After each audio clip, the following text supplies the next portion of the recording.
Be me, a logician, sitting in a crowded coffee shop, sipping on a cold brew. I've got my trusty laptop open in front of me, a few tabs of philosophical texts and debate forums open for reference. Noticed a girl, clearly a feminist, judging by the future is female t-shirt she's wearing, eyeing me from across the room. She looks like she's been staring at me for a while, her eyes narrowing as she sips on a matcha latte. At first, I thought she was just admiring my exceptional beard, but as the minutes tick by, I realize she's probably here to pick a fight. She gets up, struts over to my table, and clears her throat to get my attention. "Mind if I join you?" she asks, already sitting down in the chair across from me. Her voice is confident, but I can detect a hint of hostility beneath the surface. "Not at all," I reply, gesturing to the empty chair, "please, have a seat." She introduces herself as Sophia, a women's studies major at the local university. "Sophia, I couldn't help but notice you're reading about logic and philosophy. What's a guy like you doing with that sort of thing?" "Me, just trying to understand the world, one argument at a time," I say with a chuckle. "What about you? What brings you to this neck of the woods?" "Sophia, oh, just getting my daily dose of coffee and misogyny," she says, rolling her eyes. "I see you're reading about logic. That's cute." My inner monologue kicks in. All right, here we go, another one who thinks they can take down the big bad logician with their feelings and intuition. But I'm not one to back down from a challenge, so I lean in, a grin spreading across my face. "Misogyny, you say? I'm not sure I follow. Care to explain what you mean by that?" I ask, my eyes locked onto hers, ready for the impending storm. "Sophia, well, it's just that logic is so patriarchal.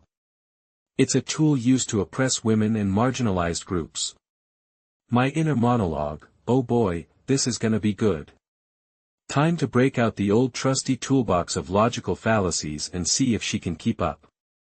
But as I look into her eyes, I see a spark of conviction, a fire that burns deep within her. And for a moment, I wonder, am I really prepared for what's about to happen? As I gaze into Sophia's eyes, I feel a shiver run down my spine. There's something about her conviction that unnerves me, makes me question whether I'm truly ready for this debate.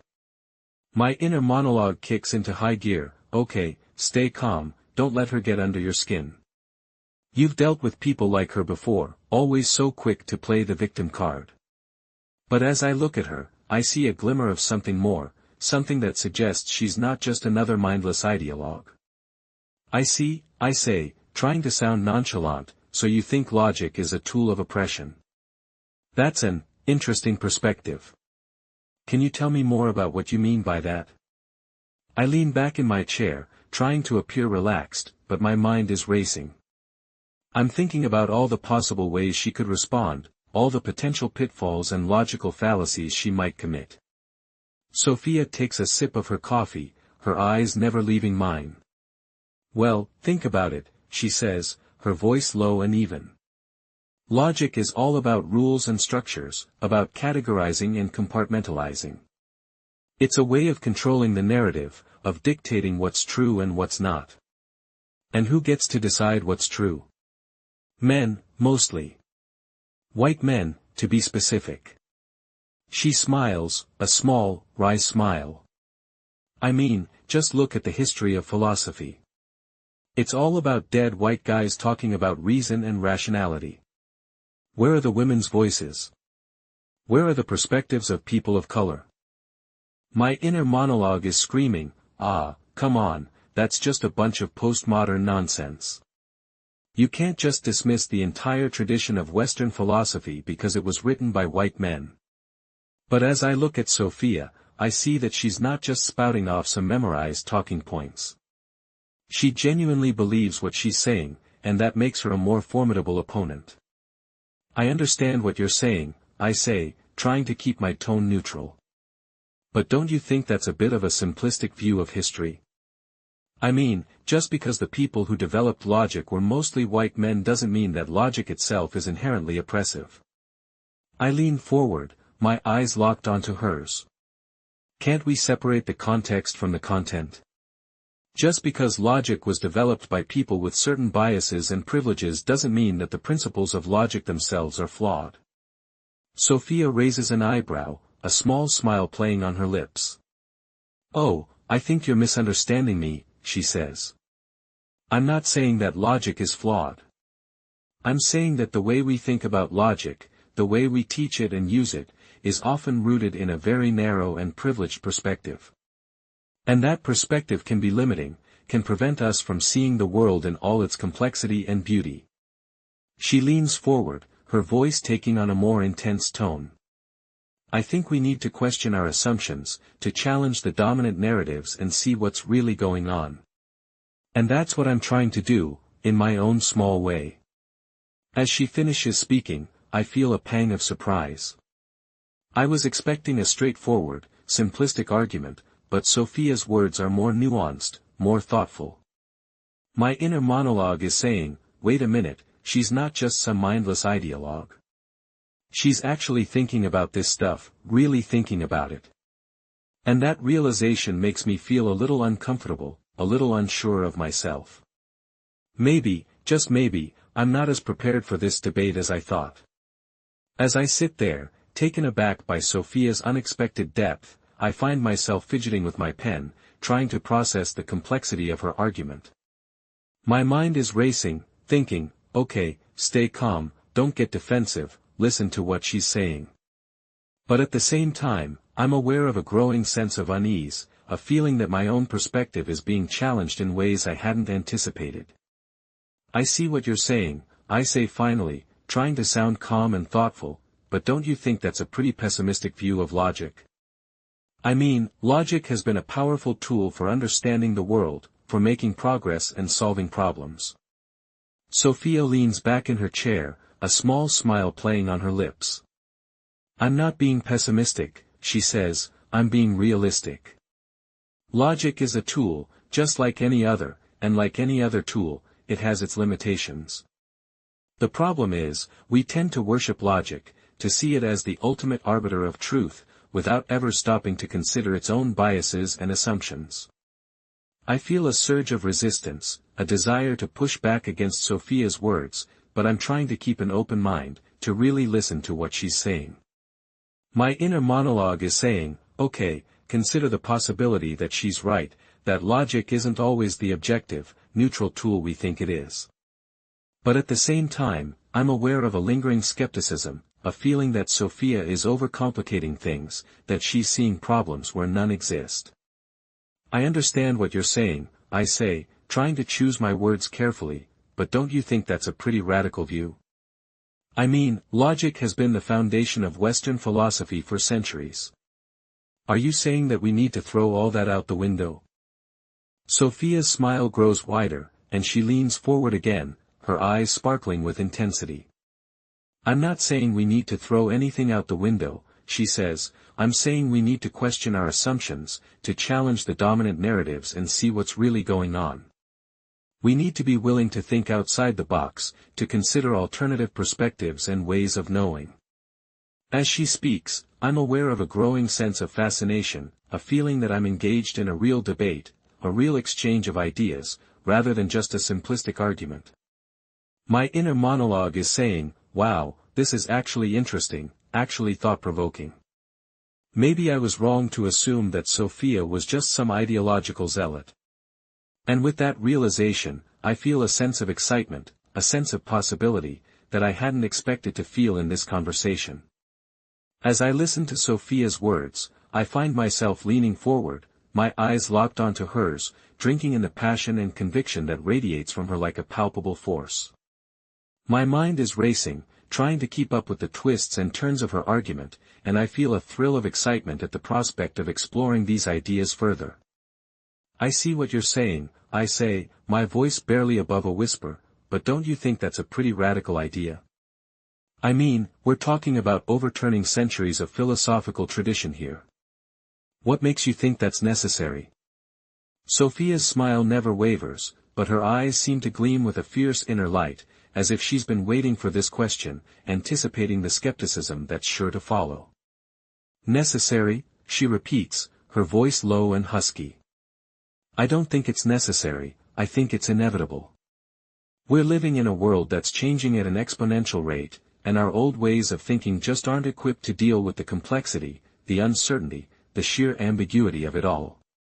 We need new tools, new perspectives, new ways of understanding the world, or we risk being left behind. As she speaks, I feel a surge of inner resistance, a voice in my head that's screaming, but what about the Enlightenment? What about reason and rationality? Don't we need those things to make sense of the world?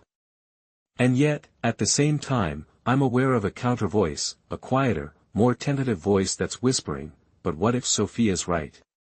What if our old ways of thinking are limiting us, holding us back from seeing the world in all its beauty and complexity? I glance around the room, taking in the familiar surroundings, the comfortable furniture, the warm glow of the lamps, and for a moment, I feel a sense of disconnection, as if I'm floating above the scene, observing it all from a distant, detached perspective. And then, my gaze snaps back to Sophia, and I'm drawn into the vortex of her argument once again. I'm not sure I agree, I say, trying to sound calm, rational, despite the turmoil that's brewing inside me. I mean, don't we need some kind of foundation, some kind of bedrock of truth, in order to make sense of the world? Sophia's laughter is like a spark of electricity, sudden, unexpected, and utterly captivating.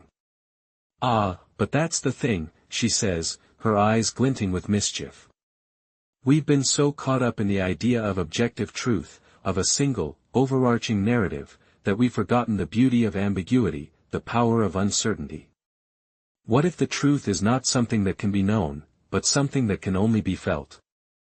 What if the only way to truly understand the world is to immerse ourselves in its complexity, its messiness, its sheer, unadulterated chaos? As she finishes speaking, the room falls silent, the only sound the soft hum of the air conditioner, the quiet beat of my own heart. I feel like I'm standing on the edge of a precipice, staring into an unknown abyss, and for a moment, I'm frozen, unsure of what to do next. And then, without thinking, I take a step forward, into the void, and say, "Tell me more." As I take that step forward, the room seems to shift around me, like the pieces of a puzzle clicking into place. Sophia's eyes light up with excitement, and she leans forward, her voice taking on a conspiratorial tone. You see, the problem with objective truth is that it's always trying to pin things down, to define and categorize and simplify. But the world is not a simple place. It's a tapestry of contradictions, of paradoxes, of messy, beautiful, confusing human experiences. I feel my mind reeling as I try to keep up with her words, my inner monologue racing with questions and doubts. What about facts? What about evidence? Don't those things matter? But Sophia is already ahead of me, her words tumbling out in a joyful, reckless cascade. Think about it, she says, her eyes sparkling with mischief. We're always trying to impose order on the world, to make sense of it through our little human constructs. But what if the world is not something that can be made sense of? What if it's just chaos? Beautiful, glorious, terrifying chaos.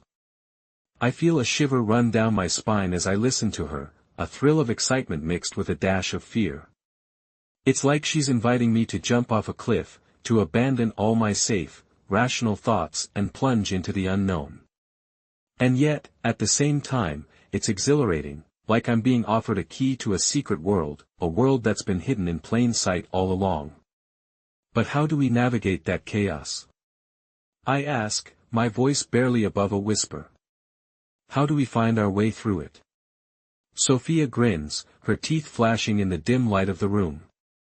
Ah, that's the best part, she says, her voice low and husky. We don't navigate it. We immerse ourselves in it. We let go of our need for control, our need for answers, and we just feel. We feel the chaos, the uncertainty, the beauty of it all. And in that feeling, we find a different kind of truth, a truth that's not about facts or evidence, but about experience. About being alive. As she finishes speaking, the room falls silent again, the only sound the soft hum of the air conditioner, the quiet beat of my own heart. I feel like I'm suspended in mid-air, unsure of what to do next, unsure of what to think. And then, without thinking, I take another step forward, into the void, and say, I want to feel it. I want to experience it for myself. Sophia's eyes light up with excitement, and she reaches out, her hand closing around mine like a vice. Then let's go, she says, her voice low and husky. Let's dive into the chaos, and see what we find. As Sophia's hand wraps around mine, I feel a jolt of electricity run through my body. It's as if the entire room has come alive, and I'm acutely aware of every sensation, every sound, every beat of my heart. I look into her eyes, and they seem to bore into my soul, drawing me in with an otherworldly intensity. Are you ready? She asks, her voice barely above a whisper. I nod, my throat dry, my mind racing with anticipation. What am I getting myself into? I think, but the thought is fleeting, lost in the excitement of the unknown. Sophia smiles, her lips curling up in a mischievous grin. Then let's take the leap, she says, and with that, she pulls me forward, into the darkness. I stumble, my feet seeming to move of their own accord, as if drawn by an invisible force. The room spins around me, a kaleidoscope of colors and shadows, and I feel myself becoming disoriented, disconnected from the world I thought I knew. What's happening? I ask, my voice barely audible over the sound of my own heartbeat. Sophia's laughter echoes through the void, a rich, throaty sound that sends shivers down my spine. We're surrendering to the chaos, she says, her voice a gentle whisper in my ear. We're letting go of our need for control, our need for answers. We're embracing the unknown, and allowing ourselves to be guided by our instincts, our intuition. As she speaks, the room begins to distort, the walls melting away like wax in a furnace. I feel myself being pulled apart, my molecules dissolving into the ether, and I'm left with a sense of weightlessness, of freedom. It's exhilarating, terrifying, and I'm not sure which way is up, or what's real, or what's just a product of my own fevered imagination. Trust me, Sophia says, her hand still clasped around mine. Trust the process. Trust yourself. I take a deep breath, feeling the air fill my lungs, and then exhale slowly, allowing myself to relax, to let go. And as I do, the world around me begins to shift, like the pieces of a puzzle falling into place. Colors coalesce, sounds clarify, and I start to see patterns, connections, relationships between things that I never noticed before. It's as if I've been given a new pair of eyes, a new way of seeing the world, and everything is fresh, vibrant, alive. Wow, I breathe, my eyes wide with wonder. Sophia's laughter echoes through the void once more, and I feel her hand squeeze mine, a gesture of encouragement, of solidarity. We're just getting started, she says, her voice full of promise. The real journey is just beginning.